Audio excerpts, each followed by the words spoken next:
Siyabingelela kuleli D's Wisdom Corner. Kukhona lethu bayalazi abaningi impela. Ingosi nje eba nezinto ezimnandi kodwa ke phansi kwayo leli TV. Siyabingelela na ku YouTube yethu. Bonke abantu abavamisa ukuhlala nathi nje. Ngihleli la nentokazi yami auntie Phala udokotela. Yes, auntie. Ngezempilakazi kanjani? Auntie, I know auntie everything, everybody auntie. Udokotela Nomcebo Mthembu, indodakazi kaNkesi. Okay. Siyalapha today. You know me. Yazi abantu abaningi bawazi kakhulu ngomsebenzi wami. Kodwa ngiyafisa ukuthi ke sithi nje wine Reverse. Ukuthi usukaphi ekuncaneni bakho wenzekeni uzothola bayasho manje hey yini into bayisho kanti bathi hey kodwa kwayo kwahle kwabonakala yasasisho. Ngakhuluma ngileli ding ngikhule emakhaya eRichmond endawo isendaleni le ngakhula khona ngikhula nogogo wami ngakhula isintu mamleli ding kakhulu ngentombazane ngangikwazi ukugaya ngangikwazi ukutheza ngangikwazi ukusinda ngangikhamanzi kuba mina ngedwa intombazane ekhaya so uyabona nguwena wedwa intombazane ekhaya ugcina sofunda zonke izinto soba capable nakuzona zonke izinto because also bokunabafana ngagcina sengiba nayo leyankani ukuthi nami lokho kwenziwa abafana ngifuna ukwenza so ngangithiya ngikwazi ukwenza isithiyo nje mamleli ngihamba futhi ngizingela inyoni so ukukhula emakhaya it can expose you to zonke lezi zinto ezingasekho manje you know so i-background yami ileyo ngikhula emakhaya ngikhula hlupheka sahlupheka ke mamleli D sakhula hlupheka kakhulu ekhaya and I think abantu ngeke ngithi manje when I have that nature yokupha you know because ngiyakwazi ukuhlupheka ngiyakwazi ukuthi every night mecala sodlani namhlanje kumele kube imini oyintombazana ophumayo ngiyocela and uyakhanda manje efile ngicabanga ukuthi umuphi umuze ngiziyabona ngidle kanzimani hayi angiyeka amncobe namhlanje ngiye kuphi ngiskiphe so ngakhula ngaleyo ndlela mamleli D so i-background yami leyo kodwa ke mhlambe sokungana sokuyashintsha ke sengena kuloko kwesilungu ngoba kwakusemakhaya la kusemakhaya uma wami unkehli lokume ngayo bese akasekho kume so rest in peace whenever ngimcabanga ngibuka your last born lo wami bafana but manje nami singazibona as I'm aging sengifana naye sengifana naye she wants to dominate but mom needed uma wami and she was a single mother and she was a single parent enkhulisa sebenza ama-kitchen uma wami ngithanda uma wami ufuna ukuhamba nami Nkosi engifihle ejardini umlungu engangifuna angifihle uma athi thulu nganyakaza ungenza into engifihlile uma ngeke ngeze umlungu ekhuluma engadini kumele ngingene ngaphansi kwequilt ngisifihle lapho manje umlungu mekangena le ndlini angimele angibone okay and I think from there mamleli D uma wami wanted me ukuthi ngifunde eduze kwakhe ngoba wesebenza edrobheni wangithatha ke ngazozikhala kwabo 80 bani early 80s mamleli D isikole sasikhona eduze wangisa khona uma ethi nansi ingane yami ngicela izofunda la ngangina4 ngoba ngimude yabo efuna ngizofunda khona ngiyakhumbula nje mamleli D lo principal eqhamuke ezoma lapha phansi ethi khana ngangezwa ukuthi uthini ngabona enikina nje phela uma wangithathwa zekhatha bo wena phela kwento ebona ukuthi umuntu ile nwele zakho okay ngoba kanti kwakuthiwa abantu asibathatha wenikina nje ikhanda ngoba wethi nje we don't take black people abantu asibafuni la asibathatha abantu besikole yo athi mayibo wena ile nwele zakho phela ezibona ukuthi umuntu ngale kwalokho uyikhalathi wangiphuca ngerazor yes lento ngekho imshini ezazikhathi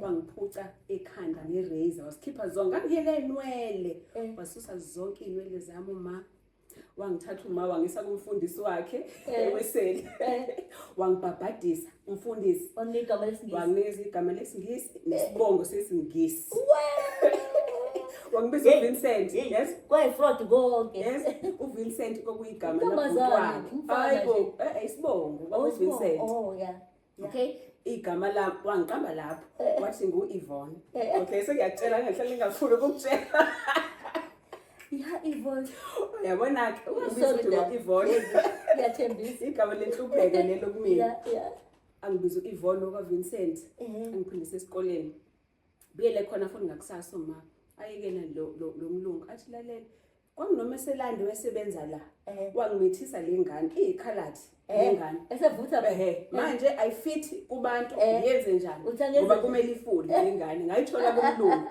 bangithatha kanjalo ke Mam Lady D Yeah. ngangena kanjalo ke esikoleni ngakhula nje impilo yami ngulo Yvonne Vincent kodwa uhlakaniphile.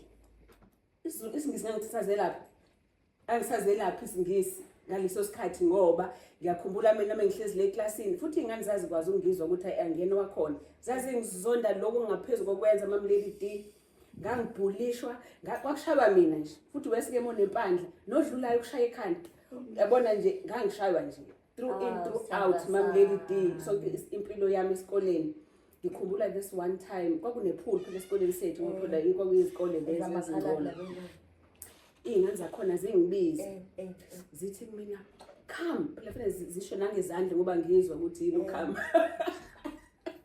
Yeah. okay zithi come mazi zithi jump yabona jump ngithule Mam Lady D ngithi yabo bengase ngigxume la sizongithanda impela mhlawumbe lengane angiyenze lento angigxume zisho ku deep end njalo kwipool jump Ingane zidlala kabi. engihamba kancane Mam Lady D ngiyacabanga ukuthi yabo ngase ngigxume mhlawumbe bazongithanda labantwana ngathi nje sengizogxuma Mam Lady D yabona kwakuba no Phoenix yabo Phoenix lapho waqhamuka omunye ubaba osebenza engadini waqhamuka egijima ngambona ethi nje egijima bathi zagijima zahleka zabaleka ingane kweza kumini bathi walenga usosehla wena wathetha wayangima wathi khiphe le ngane esikoleni bazoyibulala bayibona ukuthi umuntu bazoyibulala lengane you know so yabona through those circumstances ukuthi yabona ube rejected kakhulu ubona yebo angifit but into ngafail of course yeah. But the following year ngiyakhumbula ngahlekwa ngabekwa lapha esikoleni futhi bahlekiswa ngempela ngoba ngumuntu omnyama kubantu abezinye inhlobo kuthiwa uma ufailile you look like this yabo isibonelo ufailile you look like this really yabo and I remember that feeling ngihlekwa isikole sonke ngihlekwa ka and I knew ukuthi yabona I never want to feel like that again ukuthi ngibe lento kuthiwa ufailile I look like this Mam Lady D from then onwards kwaku grade 1 akukho sub A those times ngaphuma number 1 right through kwase kubonelwa kumina ngase ngithi nje angifunda ukuhlupha ngaphuma number 1 right through ke Mam D ngalo ngiphuma number 1 esikoleni until you know for a person who's looking at you and saying but I've seen this face before maybe you should like tell them maybe I've seen you on TV just like a little bit of food what you've just said now sum it all up ukuthi ngiphuma ngenzani manje you tell them exactly who you are where do they see you when you're on TV okay who exactly are you because they are seeing you right now but they can't understand Zulu but they say no man I've seen this lady anyway we won't be going to is it right if I say from Rex Territories so okay then for true actually for true auntie no currently Mam Lady D I'm a medical doctor by profession. Yes. I've specialized in sex and relationship. Okay. Ukwakimizi, that's my passion. SEX. Okay. And lanelake phela ngoba iX education ayikho le South Africa. Education yami ngayenza eMelika ngoba that is where and that's why you're so brave when you call a spade you go all the way. Mam Lady D ngesikhathi ngifunda lezi zocansi. Babeke benza izinto abelungu engibonayo nami ukuthi the Zulu in me ngizwe ukuthi oh my goodness in lento bayibona ukuthi yabo kwi lesson kuthiwe nangumuntu umthene on nefundiswa phela do it in front of everyone do it ubona ukuthi into yabo you have to ukuthi wonke umuntu is a lesson ama practicals cabanga ke nini enkhaliso okhozi nje ukuthi ngithe inkomo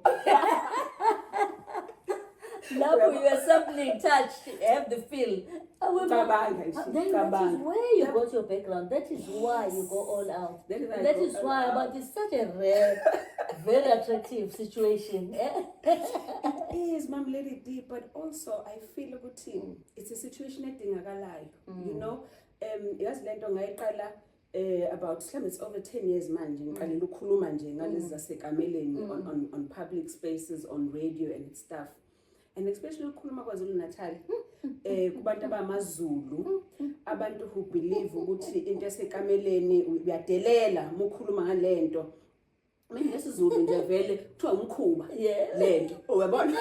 Kuthiwa uganga lento, so meaning into wrong lento. Yet actually it destroys so many marriages. It destroys imndeni eminingi kangaka. So I decided, no, I'm going to be brave, man. I'm going to break barriers. Ngizoyifunda lento, ngizoyifundela lento, and ngizokhuluma ngayo futhi on public platform. You know? Yeah. It wasn't easy at first. Allow me to call you a celebrity doctor. Abanye abantu abafunda don't like that. Celebrating what? For lack of a better word, you're not an ordinary doctor. Tell me if it's not a celebrity doctor, what are you? I'm a people's doctor. Oh, okay. Yes. For now, one accept it. But I don't guarantee. I'm a people's doctor, Mom Lady D, because you know why? I do feel I mean, I do run a brand, a Medilution, still as a medical doctor, the clinic part and the clinical part, yokusiza abantu, okay? But, you know, abantu when they come to practice yam, no umugogo, noma umkhulu, noma ingane, I see it in their eyes. And the minute ngimthinta umuntu, ngimhaga or whatever, I just see them being fulfilled with healing and we're born. So you're going to get I'm a people's doctor. Let's give credit to the people that trained you at university. They gave you background. What makes you so versatile? Especially diagnosis. Yes. History taking and diagnosis are your keywords. Where did you get this foundation? Well, ngingasho ngithi khumbula ukuthi mina as much as I'm a medical doctor, but I'm a scientist. Yes. Okay. So I've also got the science background. I'm a scientist first, and you want as a scientist, into njena, but you want to prove how does it work? Kanjani kwenzakala kuphi? You know. So for me, that background futhi ukuthi I'm a scientist as well. Ingenza ukuthi into ungayithathi nje face value ukuthi muphethwe umkhuhlane uzokhwehlela. And I'm like, why? Kanjani? How does it work? What happens ukuze ukhwehlele? Isikhwehlela siphuma kuphi? Sibangwe yini? But usually when people graduate at university, they are very eager to go and make money. Well, what makes you like say, no, not for now, let me just do this? What was that drive behind? I think for me, always, Mom Lady D, money follows me. I don't put money when we laugh. No, that's a vocation. So that's a job. Yes. Choose your words nicely.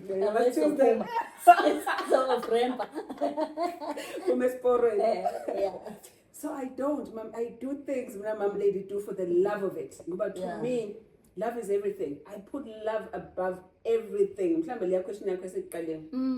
that I put love amongst everything, Mama Lady D.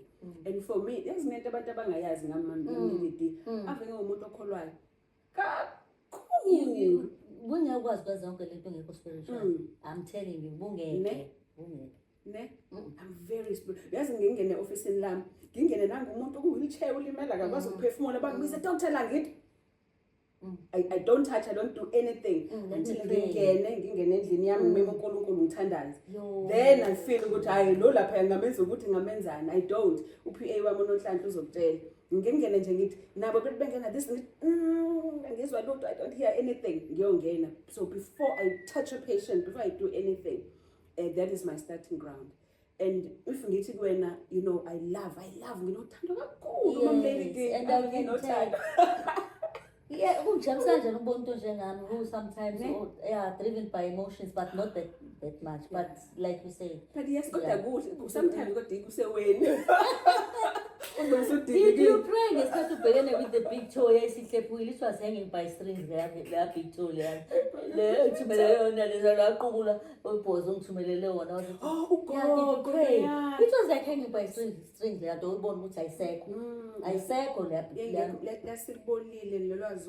like Mama Lady D, noshukela logogo ongakontroleki walibona lagcina selinjani. And again, Mama Lady D, uyabona manje, because yes, I've got the background in science and I'm a medical doctor. Yes. But sengene manje ecubeni isintu as well, you know, natural remedies and natural medicine as part of a brand yami yokuthi ngilapha umuntu whole physically umuntu akasiyona i-symptom kakuthi angike ngikhale esibhedlela engangisebenza kusona nawe wakwasebenza kusona ngeke ngisisho igama lakho elikhulu la eThekwini uthola ukuthi uma kiwa kuMamkhoza you know batho dokotela angitholele i-x-ray ka breast cancer ngihlala ngiphatheka no man ngithela ngithi no doctor akusiyo breast cancer uMamkhoza ngoba sibembiza ngo-breast cancer ngoba ukubona ezodokotela lo muntu oyisifo no akasiyo breast cancer akasiyo no thyroid disease usibani unezingane ezingaka so I used to always sit nama patients sami ngizoyisho isibedleleni we ngoba ngiseKing Edward ngeke ngafunda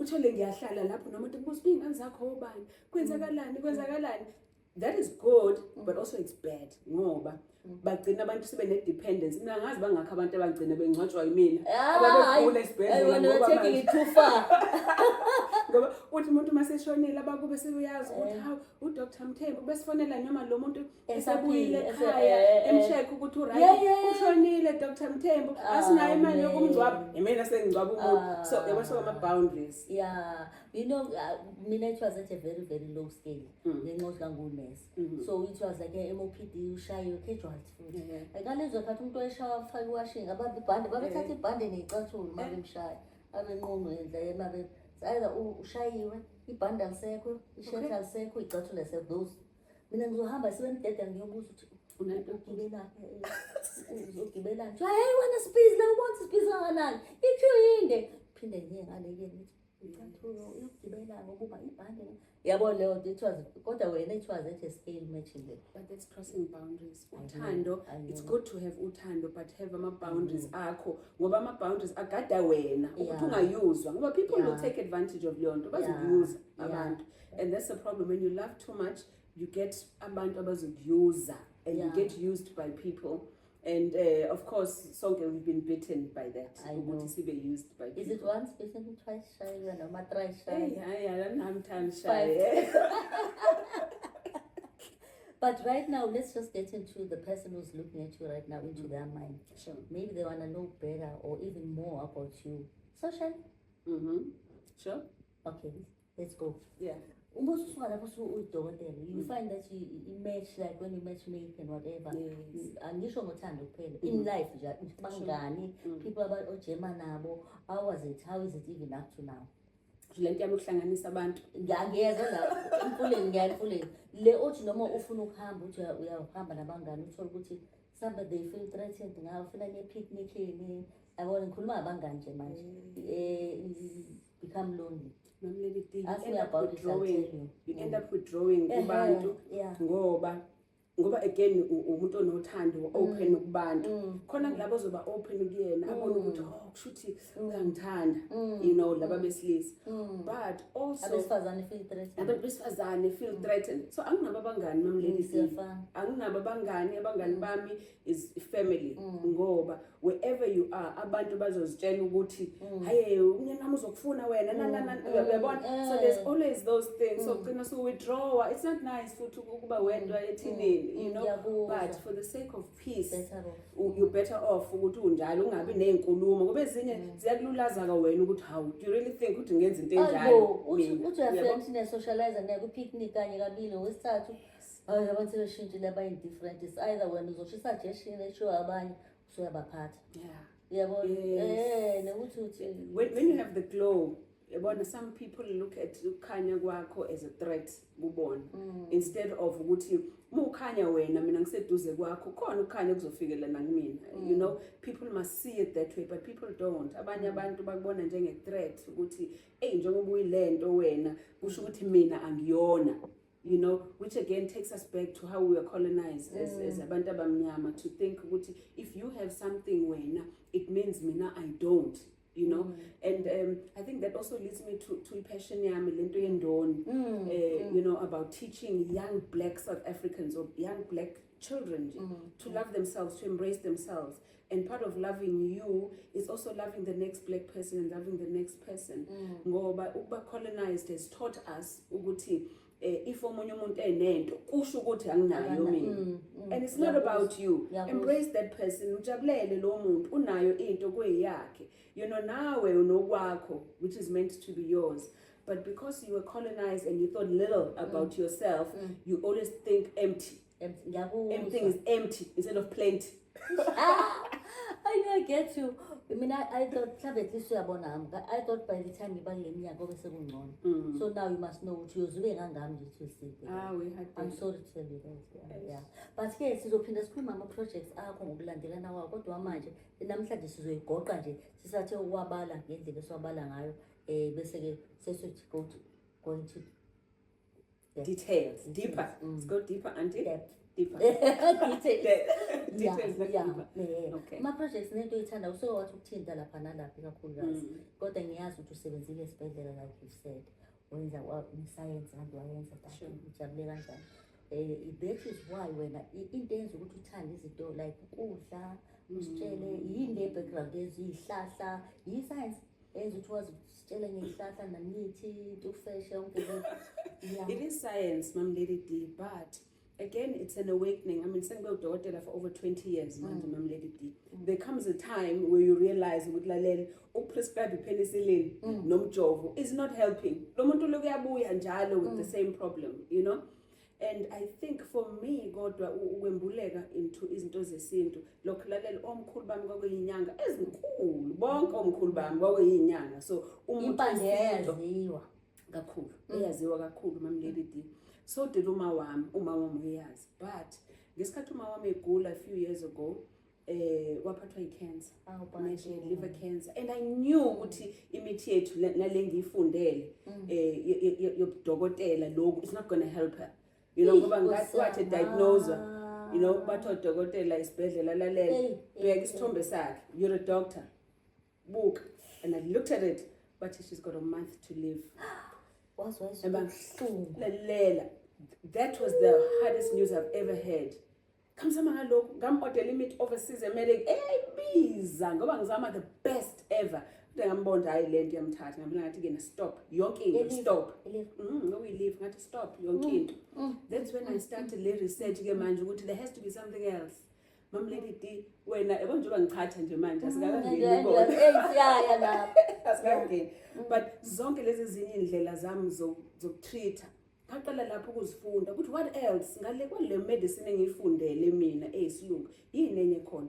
China abayenzi lento bafundisa ngesiChina ngihambe ngeChina ngizwe ukuthi bona amaphilisi wena abasebenzisana eThailand yabona zonke lezi ezinye izizwe. So from there, that is when I actually developed lento yokuthi ngitreate ngezinye indlela zokutreata which is not ngendlela leyo ngangitrainwe ngayo. Hence ngithi umuntu mina angimtreat isifo sakhe ngitreata ubuyena holistic, you know, your body, your mind, your spirit, your food ukuthi udla ini. So it's uwe uphelele, not just ibele.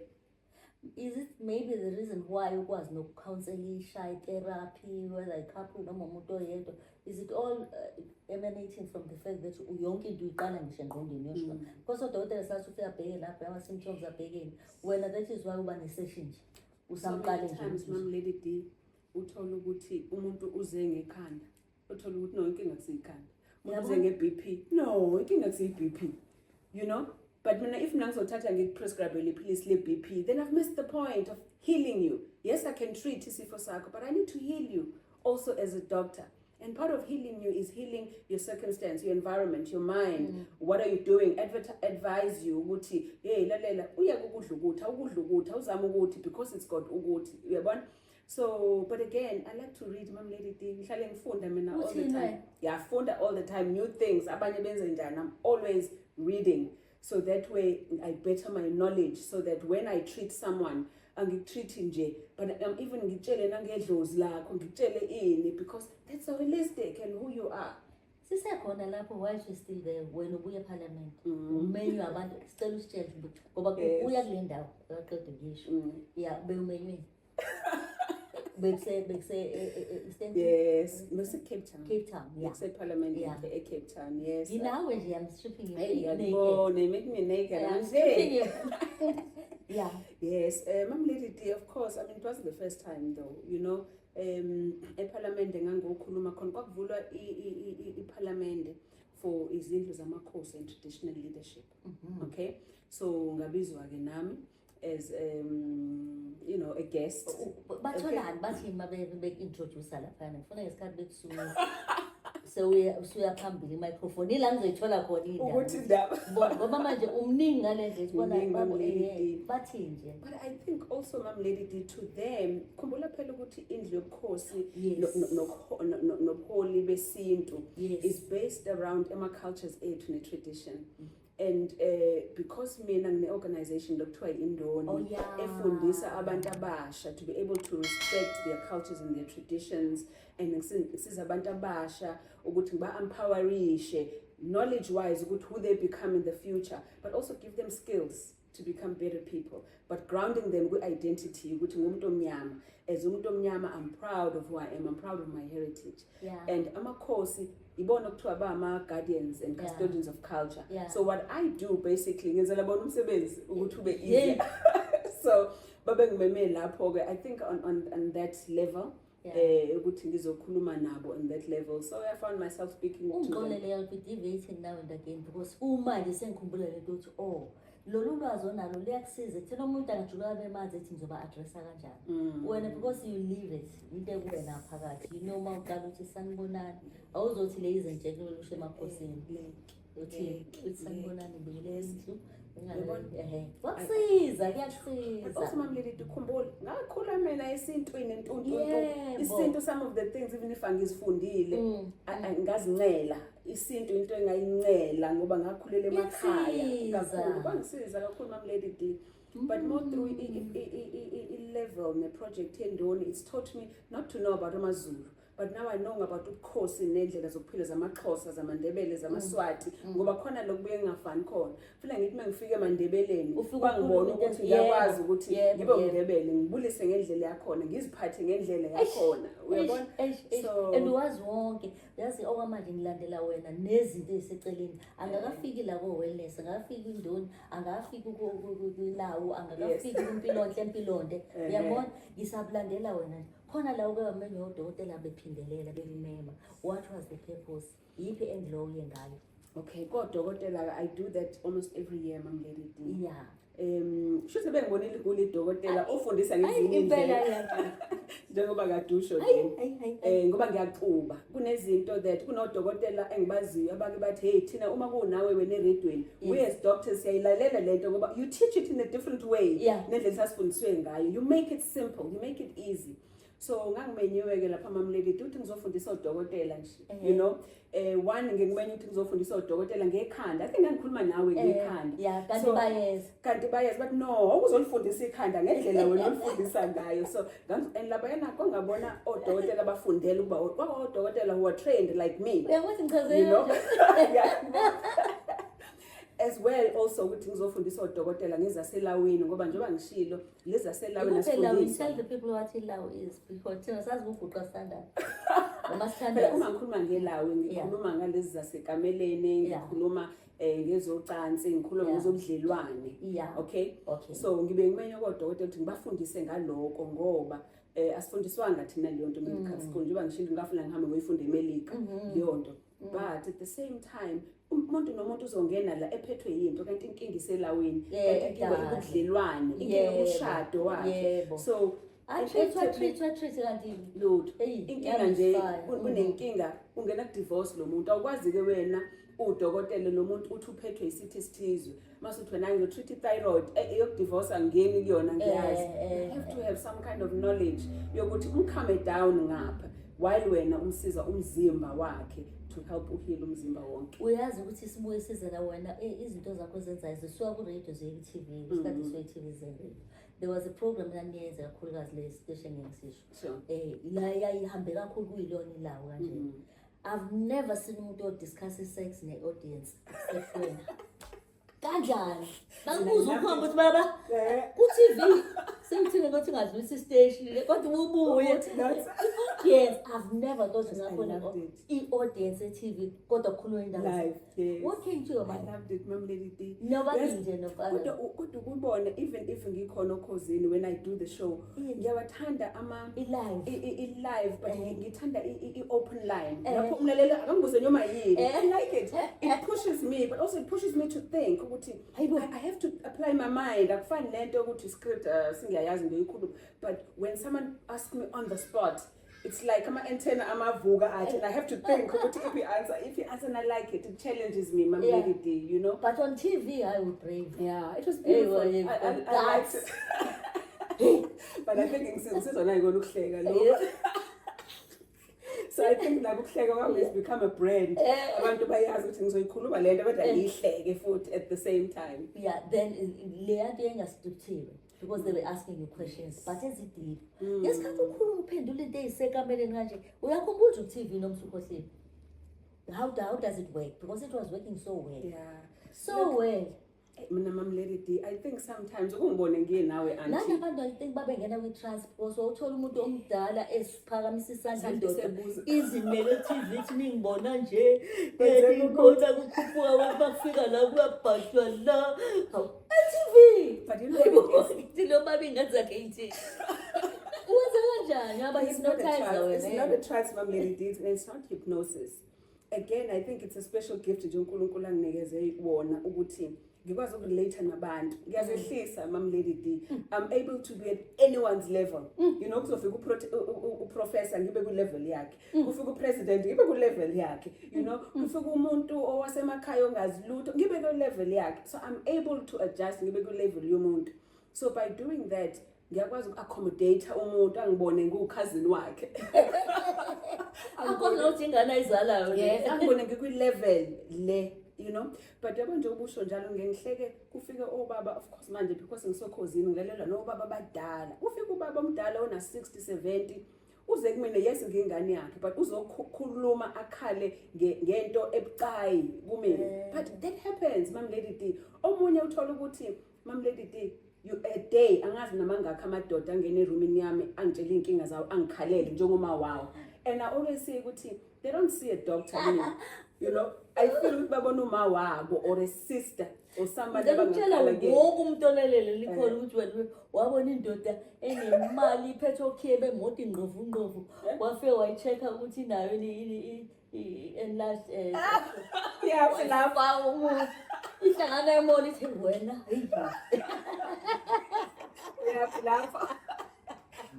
people you must know who's sitting next to me and who's going to be sitting next to me for the next how many months. No, Yazibenza inkinga leyo Mom Lady D. Yazibenza njani? I mean, uzodayisa kumina ngokhiye bemoto eziphezulu o-Porsche. I mean, really? Ufika la uzobeka ubukhiye we-Porsche la phambi kwami. Uyabona wazibona ukuthi uyigayo ngitshela ukuthi unani yena unani. I mean, really? yeah. Ngeke udayisa kumina ngento nazo zemali. Unazo zonke. Yebo. So ngambona lo akangiboni ngudokotela ungibona ngiyintombi. Okay? Yeah. So ngathi akhe Uphethe ngizomtshela. wathi mase ugula kwesingezansi. Cha wengaguli ngenzansi. Uyamsukela Phela ke ezodokotela ngithi if umuntu wesilisa sudlulile ku40 kumele ngikubuze ukuthi prostate ucheck yini athi cha idumbi linjani wenze njani umchamo wenze njani hayi umuntu weletha likhe igazi kancane hayi ngelinye ilanga ngicela ukucheck ngi umbamba fuck me. Kodwa uyena the only person engenza lokho kuthiwa uyaxolisa kodwa ngcono ngoba abantu abathi sikhuluma ngabantu wahlangana emoli phela bese ngihlala naye emoli usenamahloni utshela ukuthi ngisayikhumbula i-backside yakhe kade nongasikhathi sokuhlamba emoli ngoba ngicabanga nama-backside abantu. but yes sesiyavala-ke manje-ke ngiyafisa ukuthi sitshele abantu ukuthi like mhlawumbe yabo on top of your head njengamanje yiziphi into ocanga ukuthi uzongena kuzona so it should be like every month Sure. just like here and there ama-highlights. I think Mom Lady D into ezobaluleka ukuthi kule platform yakho soba nama-platform ayi-2. Yes. Okay, kule platform yakho as we generally do we be going into female issues ngoba Mom Lady D again njengoba ngisho mina ngumuntu othanda ukwenza into engenziwa. Yes.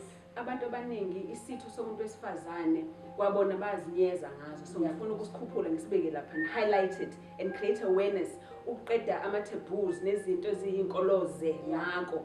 Part of that awareness. So we're going to be doing that on the show. Fasten your seatbelts, Bafana. We're about to take off. Yeah. Yes. Kodwa-ke at the same time, Ma'am Lady D, also ngizobe nami ngivule yami podcast Dr. Mthembu ezobe ikhuluma ngazo zonke-ke nalezi lawo. So if sebefuna ukuthola nelawo lapho sebezongena-ke manje sebeyongena kule podcast ya Dr. Mthembu. Follow me. Ngoba nawe ngizokubiza futhi esizokhuluma khona futhi elawini. Okay, that should be like every month, eh? Yes. For now, let's just tell them ukuthi babe kufuna kwamsuku live nanokuthi bakuthola phi. Khona kuselishas but ngizogaza ngamthola. Finally, I know exactly how to get away because I'm living or staying somewhere around. Sure. Well, i-office lam ngithina clinic lawa under iMedilution, not under Dr. Mthembu, but under iMedilution. Okay? So if ukuthi baya ku-social media bazothola ku-Facebook iMedilution, bengasfollowisha khona, and wonke ama-live engiwenzayo asuke khona futhi lapho ku-Facebook iMedilution. Okay? In the office la iMedilution eBothers Hill. Okay? Khona linye lase-Richards Bay. Okay? So if befuna inombolo office kanti ziyaduma lapho. Well, clinic. Kodwa le gamut clinic. Abantu bafika bathi clinic phela la nto ethi ngizothola amaphilisi amahhala. So inamba zakhona Ma'am Lady D 031 765 8475. Okay? Inamba zakhona if ukuthi ufuna ukubhuka ubhuke ngoba kuyagcwala Ma'am Lady D ngicela abantu baseGold ba yonke indawo. So it's very important to book uzothola isikhathi sakho. Kodwa phela mase ufikile ngeke ngikuxoshe. Phela nje uzolinda laba ababhukhile. So uzothola isikhathi sakho ngcono ubhuke and then ngiyazokwazi ukuthi sikusize the best way we know how. Till the next time. Till next time. Till next round. Yonke ufike nini lapho papa ngisale kahle. Ngisamkhoja.